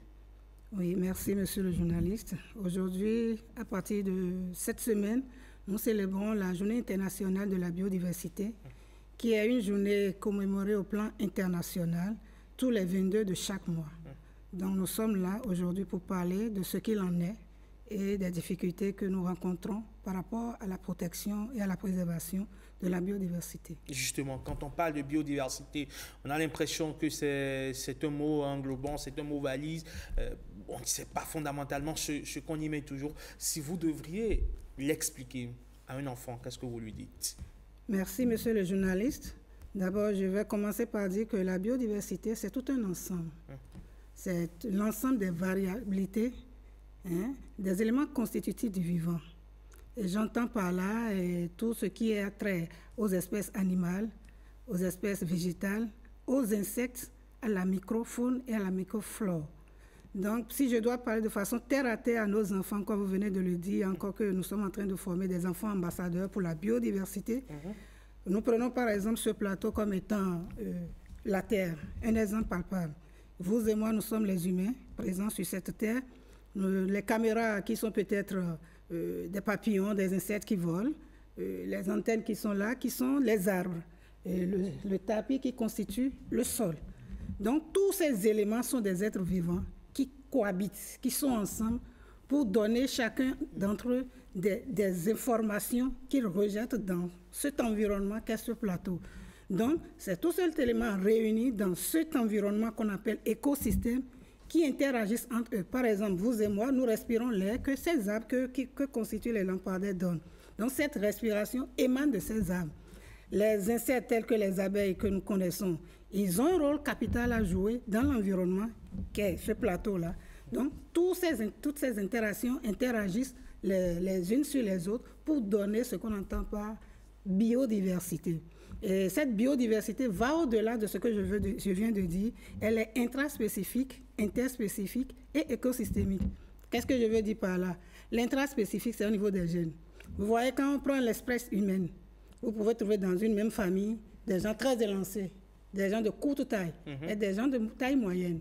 Si je prends des variétés de maïs, on peut trouver des maïs jaunes, des maïs blancs, des maïs noirs, et même tout un mélange de ces couleurs au sein d'une même espèce, au sein d'un même épi de maïs. Et pareil pour les animaux. Vous allez trouver des éléphants nains, des éléphants de taille vraiment géante, tortues aussi pareil. Donc, cette variabilité dans un même ensemble constitue la biodiversité. Et les écosystèmes, elles sont de diverses formes. Il y a les écosystèmes aquatiques, marines, terrestres, ainsi de suite. Voilà un peu, de façon terre à terre, ce que je peux dire pour que le profane et nos enfants puissent comprendre ce qu'on entend par écosystème de façon très simple. C'est l'ensemble du vivant dans un milieu donné et les interactions qui interagissent entre ces ensembles-là. D'accord. Alors, depuis plusieurs années maintenant, il y a des rapports qui existent et qui mettent en évidence le déclin de la biodiversité. Je pense et généralement à ces rapports du GIEC qui mettent en évidence le déclin de la biodiversité. Est-ce qu'il y a effectivement urgence d'agir? Est-ce qu'il y a péril dans la demeure? Est-ce que la maison brûle? Oui, merci beaucoup. Il y a vraiment urgence à agir. Nous devons réellement faire des gestes pour pouvoir protéger notre biodiversité. Ce n'est pas pour rien que chaque année, les Nations Unies ont pris l'initiative de donner une thématique sur laquelle chaque nation doit pouvoir réfléchir pour pouvoir trouver des solutions aux problèmes que rencontre la biodiversité. Donc, depuis un certain nombre d'années, depuis la conférence de Rio en 1992, il a été dit que chaque année, le thème doit être pris et les nations doivent réfléchir. Donc, par exemple, cette année, le thème choisi est l'homme, l'harmonie avec la nature et le développement durable. Et ceci entre en ligne de compte avec la conférence, le cadre mondial sur la biodiversité qui a été fait entre-temps avec la COP 15 la fois passée. Et au niveau de ce cadre mondial de la biodiversité, il y a eu des cibles qui ont été définies. Et ces cibles qui ont été définies, on doit pouvoir atteindre, par exemple, au niveau de la cible 3, on doit pouvoir atteindre 20%, on doit restaurer 20% des terres à l'horizon 2030. Donc, c'est compte tenu des menaces qui pèsent sur la biodiversité que ces thématiques sont prises. Et cette année, comme je l'ai dit, l'homme et la nature, l'harmonie entre l'homme et la nature, et avec le développement durable, entre en ligne de compte avec les objectifs de développement durable et cet objectif. Donc, nous devons commencer par prendre en considération ce qui se passe au niveau de la biodiversité. C'est un cri d'alarme, en fait, pour appeler l'attention des gouvernants au plan mondial. Et nous qui sommes utilisateurs de la biodiversité, on attire aussi notre attention pour savoir comment agir, comment transformer nos manières de faire vis-à-vis de ce que nous appelons la biodiversité, le vivant qui est autour de nous. Donc, c'est un cri d'alarme qui est en train d'être donné pour que chacun des occupants de cette terre puisse prendre conscience de la préservation de cette biodiversité. Et dans le cas spécifique du Bénin, vous dites qu'il y a des espèces qui sont menacées. Est-ce qu'on peut avoir une idée de ces espèces-là? Oui, vous pouvez avoir une idée. Il y a par exemple eu un rapport qui a été fait en 2021 sur les menaces qui pèsent sur la biodiversité au Bénin. Et ce rapport a démontré clairement que beaucoup d'espèces sont en chute libre au niveau du Bénin, notamment les reptiles tels que les pitons ceiba, et qui sont vraiment menacés dans leur biotope. Et en dehors de ça, nous avons constaté que ce rapport a mentionné clairement que l'agriculture vient en tête. À la recherche de terres fertiles, les populations vont vers les forêts pour pouvoir mettre l'agriculture. Et ça déstabilise le couvert végétal, la végétation qui est là, et la perte de l'habitat s'ensuit. Et quand on parle de perte d'habitat, c'est perte de l'habitat par rapport à la flore, à la faune et même à la microfaune. Donc, en dehors de l'agriculture qui vient en premier, nous avons aussi l'exploitation des ressources naturelles. Vous savez, de nos jours, depuis comme pas ailleurs même dans le temps, il y a souvent la recherche des espèces forestières que nous cherchons toujours, surtout les essences prisées. À la recherche de ça, nous disons que, par exemple, si nous devons organiser, nous devons avoir, par exemple, des meubles, nous disons que c'est telle espèce qui est très rare que nous voulons avoir comme meuble, ou bien pour même faire une simple charpente, on exige une espèce donnée. Et ayant déjà tout dévasté, ces espèces commencent par devenir rares au niveau national. C'est ainsi qu'on a l'Afzélia, le Pterocarpus, qui se raréfie de nos jours. L'Iroko que nous avons vu en notre temps, aujourd'hui, c'est très très difficile de rencontrer cette espèce.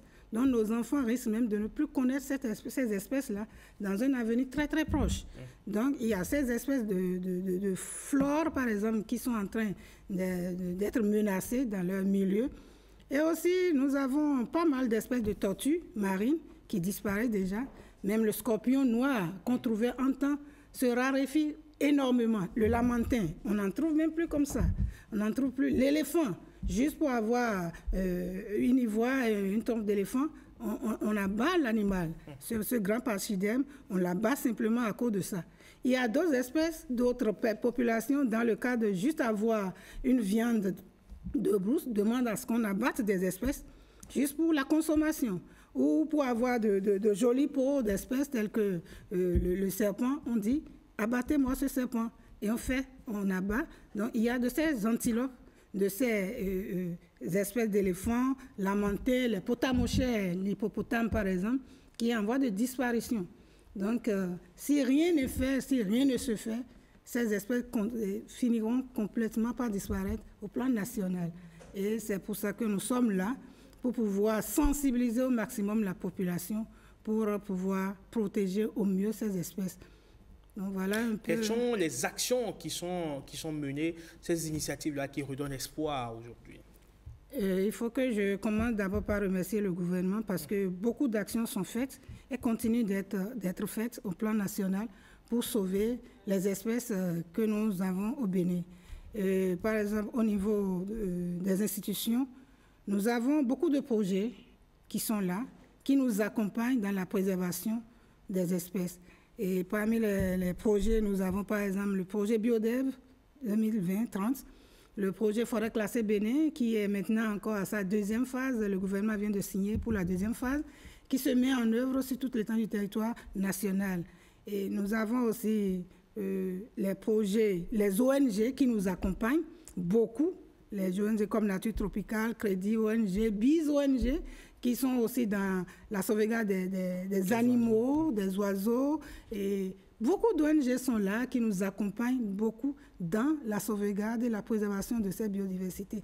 Et aussi, toujours pour que ce déclin ne soit pas trop drastique, le Bénin a signé beaucoup de conventions et d'accords bilatéraux au niveau international, tels que la CITES, la Convention sur le commerce international des espèces de fleurs de faune menacées d'extinction.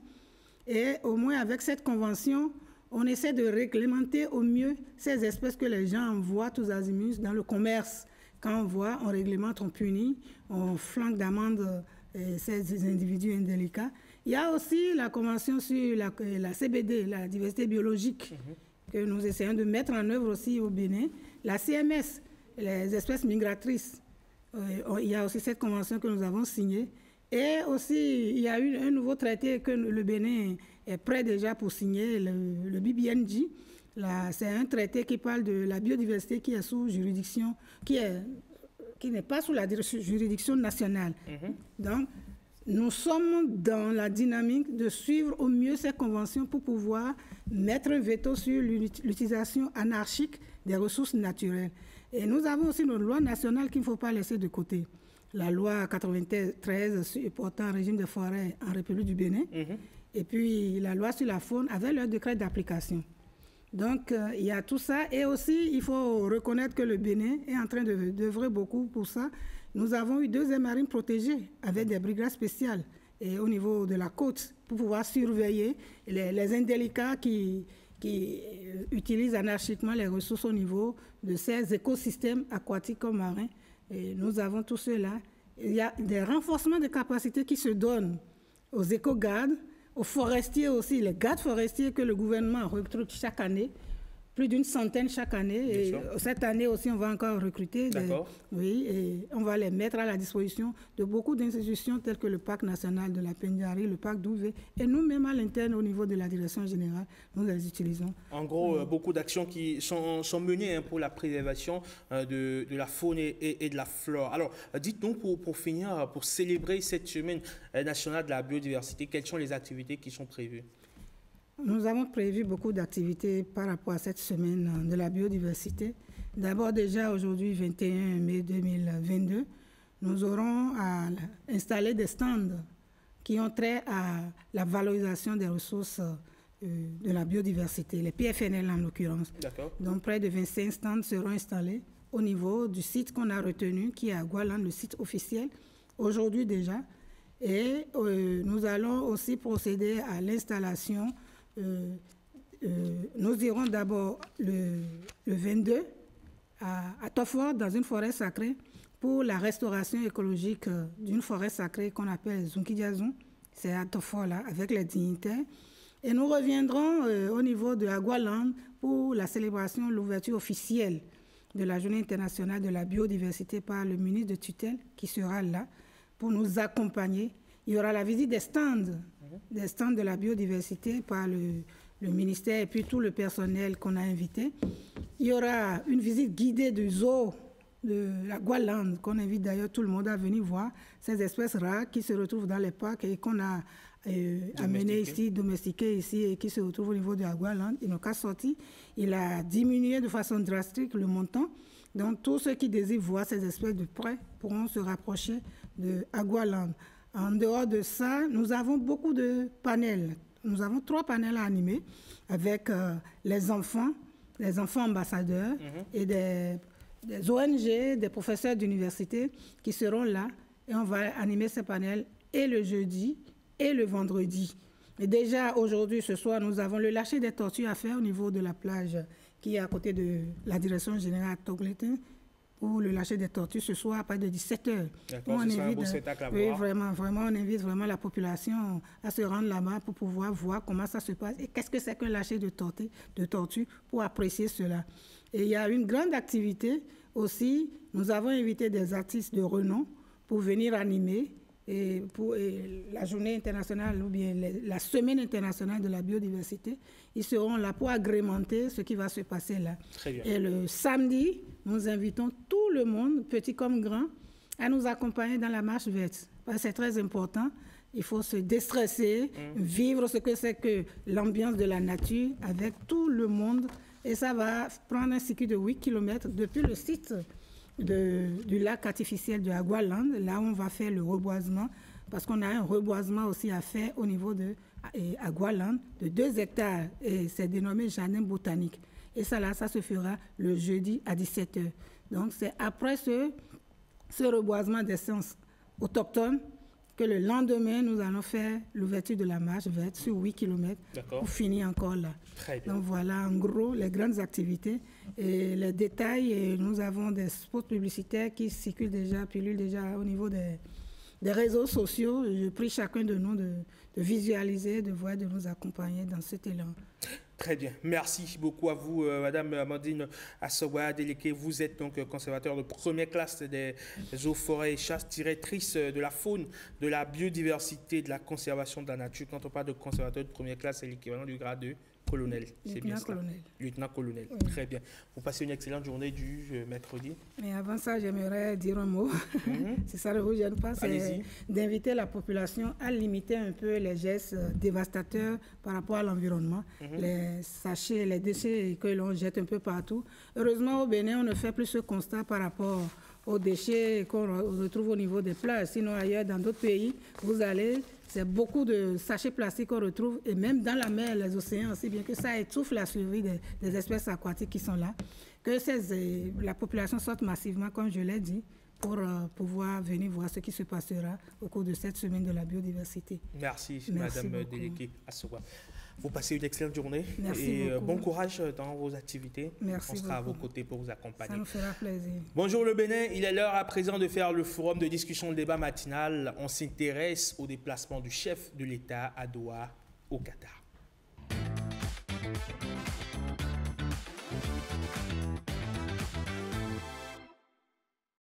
Dans les salons feutrés donc, de Doha que se dessinent les contours d'un partenariat économique entre le Bénin et le Qatar. Je vous l'annonçais, une rencontre au sommet qui a mis en lumière des ambitions partagées et des opportunités stratégiques, des réformes économiques audacieuses du Bénin à l'engagement croissant du Qatar en Afrique en passant par des projets concrets dans l'aviation et la culture. Nous allons analyser les enjeux, les perspectives de ce rapprochement. Pourquoi le Qatar? Quel est le fil conducteur qui relie Cotonou à Doha? Et comment cette alliance peut-elle redéfinir l'avenir économique, social et culturel de notre nation? Analyse de mes francs-parleurs de ce mercredi. Et mes francs-parleurs, ils en ont. Venez avec moi, messieurs. Eugène Alosupo, il est analyste politique. Et Jacques Richard Kodio, il est docteur en droit public, analyste politique. Également, ils ont accepté de partager leurs réflexions avec nous ce matin. Bonjour Eugène. Bonjour. Bonjour Jacques. Bonjour. Comment Monsieur Amengan, ça va. C'est un plaisir de vous recevoir sur le plateau de Bonjour le Bénin. Honneur partagé. Alors, Eugène Alosupo, vous avez suivi dans l'actualité le déplacement du chef de l'État donc, au Qatar. Au regard donc, de l'agenda diplomatique béninois, quels sont, selon vous, les principaux facteurs qui expliquent le choix du Qatar comme destination pour cette visite de haut niveau? Le Bénin a fait l'option d'une diplomatie économique. Cela se démontre de plus en plus. Et avec Qatar, c'est une destination dont les intérêts sont multiples. Vous savez que Qatar, c'est une grosse puissance économique. C'est un pays naturellement doté de pétrole et de gaz. C'est toute sa richesse. C'est un pays d'industrie et de services. C'est un pays qui, se basant sur ses ressources personnelles, a dû développer beaucoup de capacités économiques. Vous avez vu comment la Coupe du Monde a été organisée au Qatar avec FAST. Et donc, il y a d'autres domaines qui sont très florissants dans ces pays-là. Et lorsque le Bénin se décide d'aller à la rencontre du Qatar, on ne peut que être heureux de cette relation qui prend diverses formes. D'accord. Alors, Jacques Richard, au-delà donc des déclarations officielles, quels objectifs stratégiques, d'accord, le Bénin pourrait-il viser à travers ce rapprochement avec le Qatar, notamment en termes d'investissement, de développement ou d'influence régionale? Merci. Je voudrais d'abord faire remarquer la logique dans la réflexion, la logique dans la mise en œuvre des choses. Nous avons tous été surpris ici lorsque le volet coopération avait été retiré au ministre des Affaires étrangères et a été confié au ministre de l'Économie et des Finances. On se demandait bien quelle orientation on donnerait. Et on a eu une conférence des diplomates à Cotonou où l'accent a été mis sur la diplomatie économique. La vérité, c'est que nous avons des dirigeants qui ont de la suite dans les idées et qui visent ce qui est le plus important. Il n'aura pas échappé aux téléspectateurs que le premier voyage officiel de Donald Trump, c'était dans la même région. C'est vous dire qu'aujourd'hui, l'avenir économique se trouve dans cette région-là. Lorsque le président américain choisit d'aller passer 3 à 4 jours dans cette zone, parce qu'il est parti pour signer des contrats et des contrats très intéressants. Très lucratifs. Oui, et on a dit que c'était un record que le président américain était allé signer dans la zone. Je pense que cette zone aujourd'hui est une zone qui pourrait nous aider à bondir, à fleurir économiquement.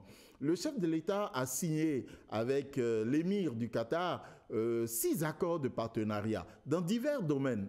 Et je pense que ces accords de partenariat ont pour dessein de dresser le cadre dans lequel nous allons bénéficier, nous allons partager les expériences dans tous les domaines qui ont été concernés. On pourra peut-être revenir en détail sur chaque domaine d'accord de partenariat pour voir clairement là où nous allons et ce sur quoi nous sommes en train de mettre l'accent. Et l'une des grandes annonces, Eugène Alosupo, c'est la création d'une ligne commune entre Qatar Airways et Amazon Airlines, donc dans le secteur de l'aviation, la volonté donc, de renforcer la coopération aérienne et d'établir une liaison directe.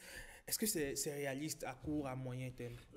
Qatar Airways, c'est 2 milliards de dollars américains de bénéfices. C'est une compagnie très florissante et expérimentée. Je vous rappelle qu'à la dernière visite du président américain au Qatar, eh bien, la compagnie a demandé, a signé un accord pour l'achat de 210 Boeing. 210 Boeing. Donc, c'est une grosse compagnie. Et lorsque on a envie de faire une compagnie, eh bien, qui est la force économique rentable, il n'est pas interdit de s'allier à des spécialistes, des gens qui sont dans le domaine, qui comprennent le sens de l'aéroportuaire et qui puissent nous permettre eh bien, d'avoir une compagnie qui eh bien, porte les attentes des décideurs. Amazon Airlines, c'est une annonce qui portera l'ensemble des efforts du Bénin en matière d'aéroportuaire. Et nous pensons qu'avec Qatar Airways, cette ambition sera portée très loin, puisque les deux pays sont d'accord pour réaliser à succès cette initiative-là. Et le Qatar a affirmé sa disposition à soutenir des initiatives en Afrique dans les infrastructures, l'éducation et la santé. Comment le Bénin peut-il se positionner pour attirer une part significative, on va le dire ainsi, de ces investissements, et quels sont les secteurs prioritaires où l'expertise qatari pourrait être plus bénéfique? Le Bénin a déjà ouvert le feu depuis 2016 sur différents secteurs. Des efforts sont faits dans l'éducation, dans la santé, dans les infrastructures routières. Et lorsque vous êtes déjà porteur d'initiatives réalisées ou réalisables, et que vous allez à la rencontre de personnes qui ont l'expérience, qui ont les moyens de vous aider, ce n'est que salvateur. Donc, les accords signés entre le Bénin et le Qatar dans des domaines prisés, par exemple la santé, l'éducation et surtout le tourisme. Vous avez vu, le président de la République a visité le musée de Doha avec beaucoup de satisfaction, puisque j'ai lu les communiqués qui s'en sont suivis. Donc, les accords touristiques sont des accords. Vous savez que le tourisme aujourd'hui, c'est un secteur qui porte l'économie de par le monde. Et lorsque les deux pays se décident d'aller ensemble dans ce secteur, au vu de tout ce qui est déjà fait avec les différents musées en construction au pays, avec les initiatives culturelles et touristiques, je crois que la suite devrait être très, très bonne pour les deux pays. D'accord. Alors, Jacques-Richard Kodion, en quoi, justement, on va dire, cet accord sur le renforcement de la coopération culturelle, notamment par des expositions et des partenariats muséaux, va permettre un rayonnement culturel du Bénin? Nous sommes dans une logique. Comme j'ai dit tout à l'heure, nous avons des dirigeants qui suivent une logique. Il faut juste rappeler qu'aujourd'hui, nous sommes dans une restructuration complète dans le domaine de la culture dans notre pays. Et il n'y aura qu'à suivre le ministre Abimbola lorsqu'il faisait son point. Dans le domaine de la culture, nous sommes dans une restructuration complète. Aujourd'hui, par exemple, nous sommes en train de construire des musées, mais ce sont des musées thématiques. Lorsque le musée qui est à Porto Novo ne présente pas les mêmes choses que le musée qui est à Bomé. Le musée qui est à Ouida présente d'autres formes. Donc, nous sommes en train de faire une construction pensée pour notre culture et développer notre sphère culturelle. Il ne vous aura pas échappé qu'au Days, le président Patrice Talon a dit qu'il allait révéler le monde et mettre le Bénin sur le marché du monde. Le tourisme qui découle de la capacitation culturelle va être engrangé par ces actions-là. Aujourd'hui, le Qatar, vous savez, quand les gens, les pays du Golfe ont acquis une certaine expérience. Pendant longtemps, on a pensé que c'était des pays qui vivaient en vase clos, mais c'est des pays qui ont su capter la technologie. C'est des pays qui ont su capter le rayonnement de l'Europe et les meilleurs rayonnements de l'Occident. Et c'est des pays qui sont prêts à coopérer et à partager leurs expériences. Le Bénin gagne énormément à s'allier au Qatar en matière, par exemple, de préservation de nos objets culturels. Vous savez, nous avons rapatrié des objets culturels, nous avons des biens culturels, nous avons sur le territoire national beaucoup d'autres biens culturels dont la conservation nous pose quelques problèmes. Parce que quand vous avez un tambour de plusieurs centaines d'années, comment vous continuez à le conserver? Comment le bois continue à tenir sur 200, 500 ans? Ça, c'est des technologies qui existent aujourd'hui. Il y a même des technologies laser qui permettent de conserver ces biens culturels. Ces États-là, ces États du Golfe et principalement le Qatar a cette science, cette technologie, et je pense que nous gagnerons à aller à leur école et aussi parce que nous sommes dans un accord de partenariat, ne l'oublions pas. Nous n'allons pas quémander forcément. Nous aussi, nous apportons ce que nous avons. Et le ministre de la Culture a dit que bientôt, nos biens culturels pourraient être exposés dans un musée à Doha ou dans une autre ville du Qatar. C'est dire que nous avons également quelque chose à apporter au monde. Nous avons quelque chose à vendre. Ça fait que dans ce brassage, notre pays qui est en train d'être révélé pourra nous permettre de nous imposer dans la sous-région et pourquoi pas dans le monde aussi. Le président de la République du Bénin a participé au forum économique de Doha. C'est au-delà du Qatar parce que à cette conférence sont venus des entrepreneurs, des investisseurs d'autres pays. N'oublions pas que c'est vrai, le Bénin a s'aviser vers Qatar, même les pays européens les plus forts, ont envie, sont déjà au Qatar et ont envie d'asseoir leur hégémonie dans ce pays de la péninsule arabique. Et donc, c'est un ensemble de déterminants économiques qui seraient issus de ces éléments-là, parce qu'il y a certainement d'autres investisseurs avec lesquels, présents à cette rencontre-là, avec lesquels les autorités béninoises et en premier chef le président de la République auraient certainement discuté. On sait qu'on n'est pas dans le monde des bisounours, Eugène Alosopo, et que le Qatar veut davantage asseoir son soft power. On le voit d'ailleurs au quotidien à travers un certain nombre d'actions. Ils investissent beaucoup dans le sport, notamment en achetant des clubs de football, pour véritablement asseoir le soft power. Comment est-ce que vous percevez l'engagement croissant du Qatar en Afrique et comment le Bénin peut-il tirer parti de cette dynamique pour renforcer sa propre position sur le continent? Le Bénin est une destination souhaitée, avec les efforts qui sont faits. D'autres le feront davantage. Vous savez, l'Afrique est une partie du monde avec laquelle toutes les puissances doivent désormais compter. C'est une obligation.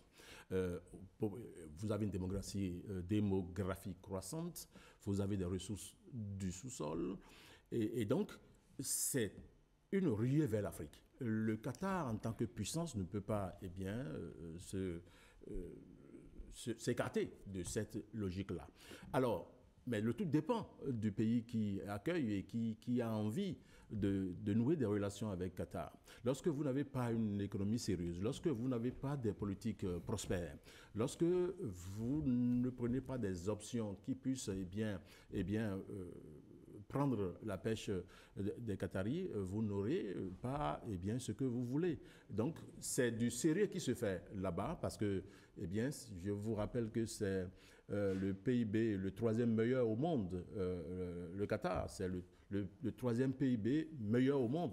C'est une puissance économique. Il appartient aux pays africains, notamment au Bénin, qui fait du sérieux sur le plan économique depuis quelques années, d'ancrer davantage ses pas dans ce pays-là, qui a beaucoup de choses à nous apporter. Vous avez vu les accords, ce n'est pas seulement sur le plan économique, c'est encore sur le plan de la richesse scientifique, c'est sur l'agriculture, c'est sur le tourisme, etc.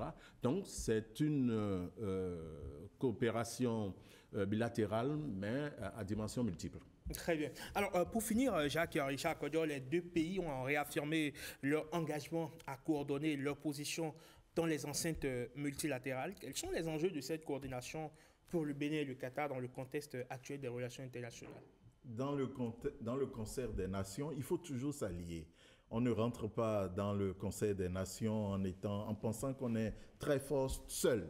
Il faut toujours avoir des alliés pour pouvoir prendre les bonnes décisions, pour prendre les décisions qui vous arrangent et qui vous permettent d'avancer. Je voudrais dire, vous avez parlé tout à l'heure du soft power du Qatar. C'est pas seulement soft, puisque c'est des États qui commandent aussi des armes et qui ont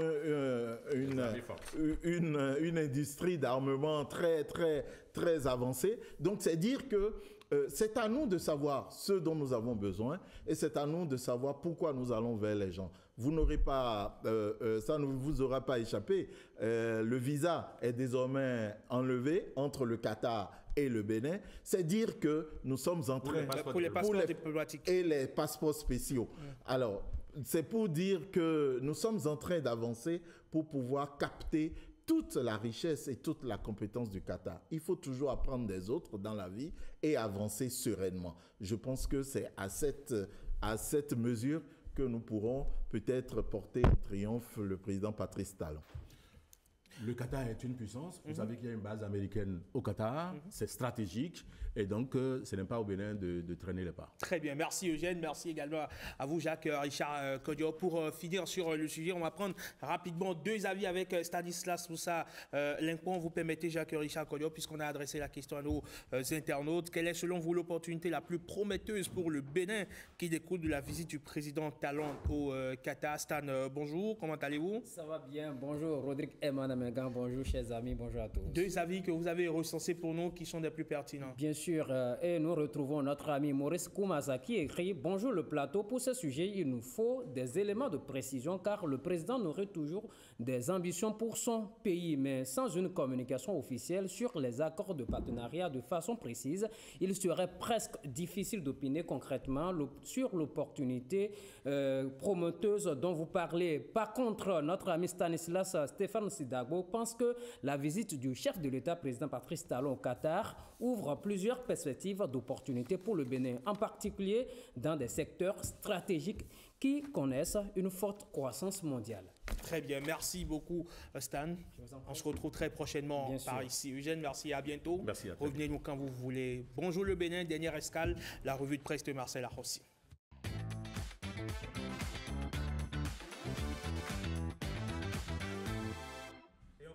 De parler de cette visite du chef de l'État au Qatar pour Patrice Talon et pour le Bénin.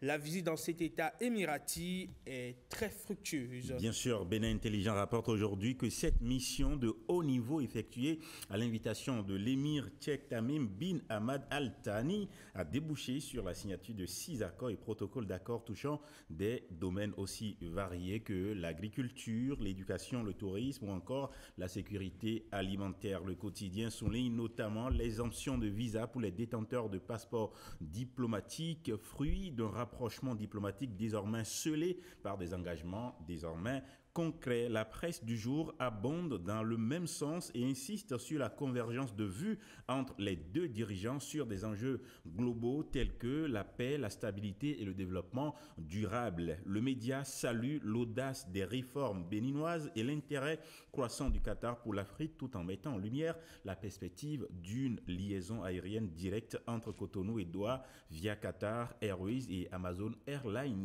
Une avancée majeure pour dynamiser les échanges économiques et touristiques en parallèle de ces enjeux économiques. Le meilleur braque les projecteurs sur un volet plus symbolique mais tout aussi stratégique, la diplomatie culturelle. Le journal met en exergue la visite du président Talon au musée national du Qatar où il a été accueilli par la très influente Tcheka Al-Mayassa. Selon le meilleur, cette rencontre ouvre la voie à des partenariats muséaux ambitieux, à des expositions croisées et à une coopération renforcée autour de la préservation du patrimoine et de la valorisation de l'art contemporain africain. Le président y a d'ailleurs réaffirmé la volonté du Bénin de devenir une référence culturelle en Afrique de l'Ouest, s'appuyant sur la restitution des œuvres et la modernisation des musées nationaux. La Nation, quotidien de service public, met en lumière la présence remarquée du président Patrice Talon au Forum économique du Qatar où